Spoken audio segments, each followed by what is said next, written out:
اور اللہ تعالیٰ راضی ہیں اور اللہ کی عنایت پر راضی ہیں، بلا شبہ اصل کامیابی اس حزب اللہ کے لیے ہے۔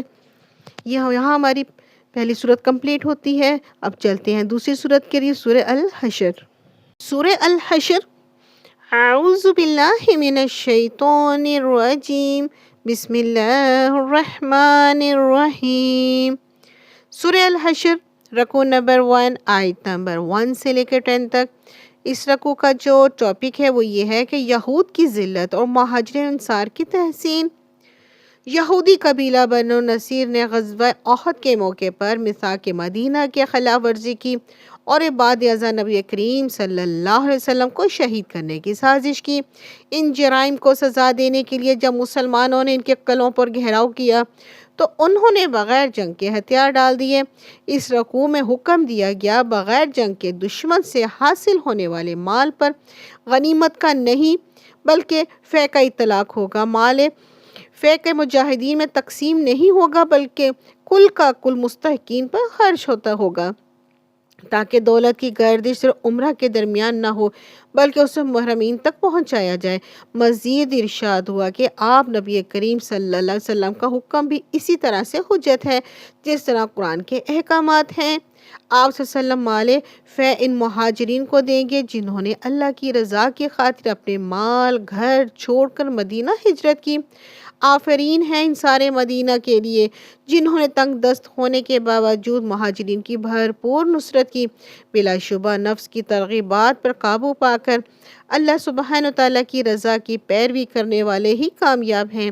وہ مسلمان بھی لائق تحسین ہیں جو دعا کرتے ہیں کہ اے اللہ زندہ اور وفات شدہ تمام مومنوں کی بخشش فرما اور ہمارے دلوں کو مومنوں کے خلاف ہر قدر سے پاک کر دے، آمین۔ رکوع نمبر 2، آیت نمبر 11 سے لے کے 17۔ اس رکوع کا جو ٹاپک ہے وہ یہ ہے کہ منافقین کا شیطانی طرز عمل۔ غزوہ بنو نصیر سے قبل منافقین نے بنو نذیر کو پیغام بھیجا کہ جنگ ہو یا جلا وطنی ہم ہر صورت میں تمہارا ساتھ دیں گے۔ مسلمانوں کو تسلی دی گئی کہ جھوٹے اور بزدل منافقین کسی بھی صورت میں یہود کا ساتھ نہ دیں گے۔ وہ یہود کے ساتھ شیطان والا کردار ادا کر رہے ہیں۔ شیطان انسان کو اللہ کی نافرمانی پر اکساتا ہے۔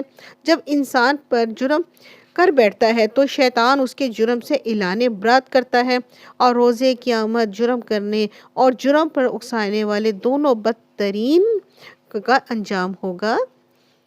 رکوع نمبر 3، آیت نمبر 18 سے لے کر 24۔ اس رکوع کا جو ٹاپک ہے وہ یہ ہے کہ اللہ کے ذکر سے غفلت انسان کو حیوان بنا دیتی ہے۔ تیسرے رکوع میں ہر انسان کو جھنجھوڑا گیا اور اپنا جائزہ لے کہ کل یعنی آخرت کی ابدی زندگی کے لیے اس نے کیا تیاری کی ہے۔ توشہ آخرت کے لیے مال اور جان کی کتنی قربانیاں دی ہیں۔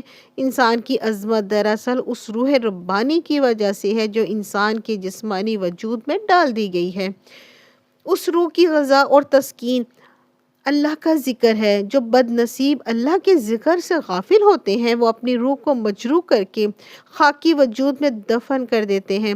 اب وہ انسان نہیں محض ایک حیوان بن جاتے ہیں۔ مزید ارشاد ہوا کہ اگر قرآن مجید کو کسی پہاڑ پر نازل کیا جاتا تو وہ پہاڑ اللہ کی رعب سے پھٹ کر ذرات کی صورت میں بکھر جاتا۔ سورہ اعراف آیت نمبر 143 میں یہی تاثر اللہ سبحانہ وتعالیٰ کی تجلی کو بیان کی گئی ہے۔ جب موسیٰ علیہ السلام کے رب نے پہاڑ پر تجلی ڈالی تو اسے ریزہ ریزہ کر دیا۔ گویا کلام ربانی کی وہی تاثیر ہے جو تجلی ذات ربانی کی ہے۔ رکوع کے آخر میں اللہ تعالیٰ کی عظمت جلال کی کئی نشانیاں بیان کی گئی ہیں۔ یہاں ہماری یہ سورت کمپلیٹ ہوئی۔ اب چلتے ہیں تیسری سورت کی طرف، سورہ الممتحنہ۔ اعوذ باللہ من الشیطان الرجیم، بسم اللہ الرحمن الرحیم۔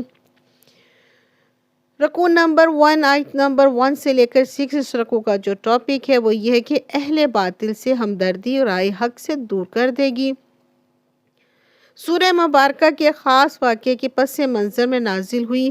سن 8 ہجری میں نبی کریم صلی اللہ علیہ وسلم نے مکہ کی طرف پیش قدمی کا منصوبہ بنایا۔ آپ صلی اللہ علیہ وسلم چاہتے تھے کہ یہ منصوبہ خفیہ رہے، مسلمان اچانک مکہ پہنچ جائیں، اہل مکہ کو مقابلے کی تیاری کا موقع نہ ملے اور بغیر خون ریزی کے مکہ فتح ہو جائے۔ ایک بدری صاحب حضرت حاطب بن ابی بلتہ کے اہل خانہ مکہ میں تھے۔ آپ صلی اللہ علیہ وسلم نے چاہا کہ اہل مکہ پر ایک احسان کر دیں تاکہ ان کے اہل خانہ کو کوئی نقصان نہ پہنچائے۔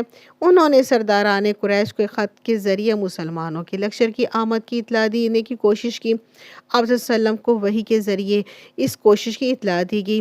اس سورہ مبارکہ میں حضرت طالب رضی اللہ تعالیٰ عنہ کو متوجہ کیا گیا کہ حق کے دشمنوں سے ہمدردی انسان کو راہ حق سے دور کر دے گی۔ اس حوالے سے حضرت ابراہیم علیہ السلام اور ان کے ساتھیوں کا طرز عمل بہترین نمونہ ہے۔ انہوں نے اپنی قوم سے صاف صاف کہا کہ ہم تم سے اس وقت تک کے لیے اعلان بیزاری کرتے ہیں جب تک اللہ پر خالص توحید کے ساتھ ایمان نہیں لے آتے۔ اللہ سبحانہ و تعالی ہمیں طرز عمل کی پیروی کرنے کی توفیق عطا فرمائے، آمین۔ رکوع نمبر 2 آیت نمبر 7 سے لے کر 13۔ اس رکوع کا جو ٹاپک ہے وہ یہ خواتین کی بیت۔ اس رکوع میں اجازت دی گئی کہ ایسے کافر جو اسلام یا مسلمانوں کے خلاف کسی سازش یا مہم میں شریک نہ ہو تو ان سے حسن سلوک اور برابری کی بنیاد پہ تعلقات رکھے جا سکتے ہیں۔ ایسے عناصر سے ہرگز دوستی نہ کی جائے جو اسلام یا مسلمانوں کے خلاف سازشوں اور مہمات میں شریک ہوتے ہیں۔ مسلمانوں اور مشرکین کے درمیان نکاح کا معاملہ بھی جائز نہیں۔ مسلمان عورت کا مشرک شوہر سے نکاح ٹوٹ چکا ہے، اسی طرح مسلمان مرد کو چاہیے کہ مشرک بیوی کو آزاد کر دے۔ نبی کریم صلی اللہ علیہ وسلم کو تلقین کی گئی کہ وہ مومن خواتین سے اس عہد پر بیعت لیں کہ شرک، چوری، زنا اور اپنی اولاد کو قتل اور بدکار کی تہمت لگانے کا جرم نہیں کریں گی۔ معروف معاملہ میں آپ صلی اللہ علیہ وسلم کی نافرمانی نہیں کریں گی۔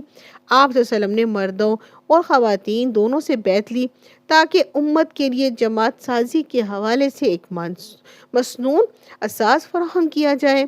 یہ ہماری تینوں صورتیں کمپلیٹ ہوئی، ملیں گی اگلی صورت کے ساتھ، جب تک کے لیے اللہ حافظ۔